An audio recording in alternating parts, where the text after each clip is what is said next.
GST यानी goods and services tax. Goods मतलब कोई भी चीज़ जिसे हम देख या छू सकते हैं, जैसे कि मोबाइल फ़ोन, क्लोथ्स एटसेट्रा। वहीं सर्विस मतलब जिसको हम देख या छू नहीं सकते, बस उसको हम महसूस कर सकते हैं, जैसे अगर आप किसी रेस्टोरेंट में खाना खाने जाते हैं। अब बात करते हैं टैक्स की। दोस्तों, टैक्स वो होता है जो हम गवर्नमेंट को पे करते हैं, जिसे गवर्नमेंट पब्लिक वेलफेयर के लिए यूज़ करती है। दोस्तों, दो टाइप के टैक्सेस होते हैं, direct tax and indirect tax. Direct tax में हमारा आ जाता है इनकम टैक्स। सिंपली जो हमारी इनकम होती है, अगर वो ज़्यादा है टैक्सेबल रेट से, तो हमारा टैक्स लगता है इनकम पे। इनडायरेक्ट टैक्सेस में हमारा आता है सेल्स टैक्स। कोई भी गुड्स या प्रोडक्ट की सेलिंग होती है, उस पर जो टैक्स लगता है वो आ जाएगा सेल्स टैक्स के अंदर। फिर आता है एंटरटेनमेंट टैक्स। दोस्तों, जैसे अगर हम कोई मूवी देखने जाते हैं तो हमें उस पर एक टैक्स पे करना पड़ता है, जिसे हम कहते हैं एंटरटेनमेंट टैक्स। सर्विस टैक्स, जैसे मैंने आपको बताया कि अगर हम कोई सर्विस लेते हैं तो उस पर लगता है हमारा सर्विस टैक्स, जैसे कि रेस्टोरेंट सर्विस या फिर एयरलाइन सर्विस एट्सेट्रा। फिर आता है हमारा कस्टम ड्यूटी। दोस्तों, अगर हम किसी दूसरी कंट्री से गुड्स इंपोर्ट या उसमें एक्सपोर्ट करते हैं तो हमें देना पड़ता है कस्टम ड्यूटी। फिर हमारा आता है एक्साइज ड्यूटी। अगर कोई product with in the country यानी इंडिया के अंदर ही मैन्युफैक्चर हो रहा है तो उस पर लगेगा हमारा एक्साइज ड्यूटी। तो दोस्तों, ऐसे बहुत सारे टैक्स होते थे जिन पे अलग अलग रेट्स होते थे, और एक प्रोडक्ट या सर्विस पे कई तरीके के टैक्स लग जाते थे। तो अब इनडायरेक्ट टैक्सेस की जगह आ गया है जीएसटी, जिसमें सारे टैक्सेस को मिला के एक कर दिया गया है, जिससे जो है कॉम्प्लिकेशंस कम हो गई है टैक्सेशन सिस्टम में।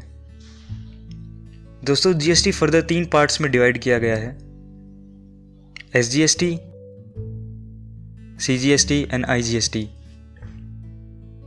बात करते हैं जीएसटी कैसे डिफरेंट है प्रीवियस टैक्स सिस्टम से।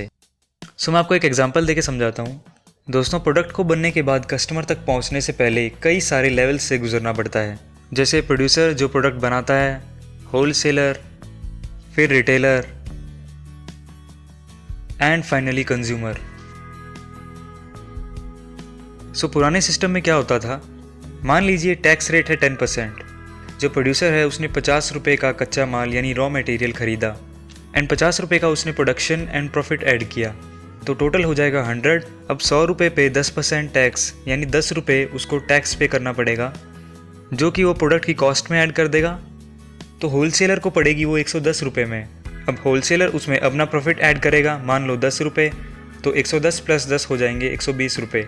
फिर उसको भी गवर्नमेंट को 10% टैक्स देना पड़ेगा, जो हो जाएगा 120 का 10% = 12 रुपीज़। तो अब वो रिटेलर को पड़ेगी 132 रुपीज़ में। ऐसे ही रिटेलर भी अपना प्रॉफिट ऐड करेगा 10 रुपीज़, तो हो जाएगा टोटल 142 रुपीज़ एंड टैक्स बनेगा 142 का 10% 14.2 रुपीज़। तो फाइनली वो कंज्यूमर को मिलेगी 156.2 रुपये में। तो दोस्तों, आपने नोटिस किया होगा कि जो प्रोड्यूसर है वो एक बार टैक्स पे कर चुका है प्रोडक्ट पे, तो जो होलसेलर है वो भी उसी प्रोडक्ट पे दोबारा टैक्स पे कर रहा है, एंड जो रिटेलर है वो फिर उस पर दोबारा टैक्स पे कर रहा है। तो ये होता है टैक्स ऑन टैक्स, जिसे हम कास्केडिंग इफेक्ट भी कहते हैं। तो इसी की वजह से दोस्तों जो है प्रोडक्ट का प्राइस हायर हो जाता है और अल्टीमेटली जो बर्डन है वो कंज्यूमर पे आ जाता है। अब इसी एग्जाम्पल में बात करते हैं जीएसटी सिस्टम में। जो प्रोड्यूसर है उसने 50 रुपये का रॉ मटेरियल खरीदा एंड 50 रुपये उसका प्रोडक्शन एंड प्रॉफिट ऐड किया, तो अब जो उसको टैक्स देना होगा वो वैल्यू एडिशन पे देना होगा, यानी सिर्फ 50 रुपये पे, मतलब 50 रुपीज़ का 10% 5 रुपये टैक्स देना होगा। तो वो होलसेलर को मिलेगा 105 रुपये में।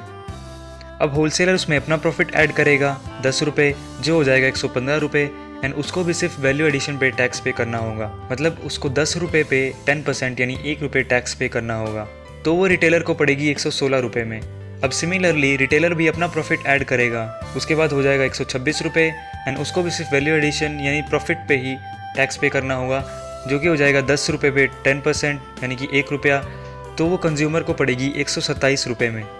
तो देखिए दोस्तों, आप कंपेयर करके देख सकते हैं कि जो प्रीवियस सिस्टम था उसमें कस्टमर को जो प्रोडक्ट था वो पड़ता था 156 रुपये का, और जो करंट सिस्टम है जीएसटी सिस्टम है उसमें जो कस्टमर को जो प्रोडक्ट पड़ता है वो 127 रुपये का। तो इसमें लगभग 29-30 रुपये का फ़र्क आ गया है। दोस्तों, ये मैंने एग्जांपल लिया है सिर्फ आपको समझाने के लिए, आपको ताकि इजीली समझ आ सके। इसमें एक टर्म होती है इनपुट टैक्स क्रेडिट, जो मैंने इसमें नहीं समझाया है।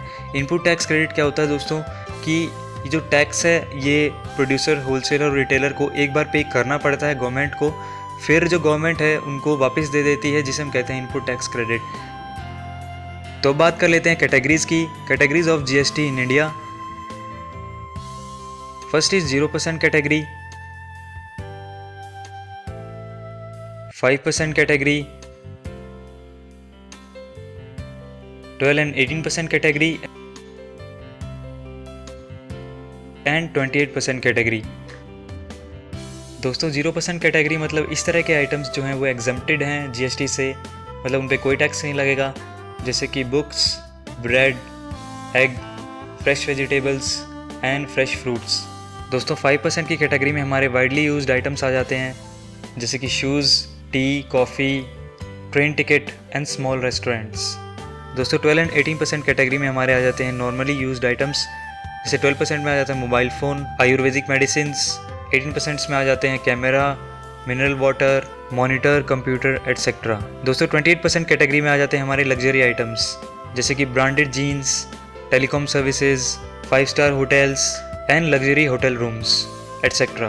तो दोस्तों ये मैंने बस आपको ओवरव्यू दिया कि कितने टाइप की कैटेगरीज होती हैं और किस तरह के आइटम्स उन कैटेगरीज में डाले गए हैं।